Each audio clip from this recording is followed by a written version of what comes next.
దేవీ నవరాత్రులలో వేద మంత్ర పూజలలో స్వర్ణ కవచములు దాల్చిన కనక దుర్గాదేవి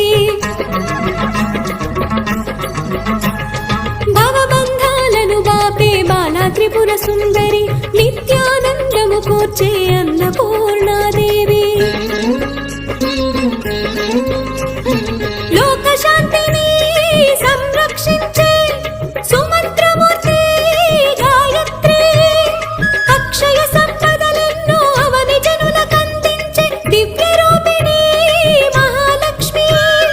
నిత్యాకవన గానము సగు వేదమయీ సరస్వతి ఆయురారోగ్యాలు భోగ భాగ్యములు ప్రసాదించు మహాదుర్గా శత్రువి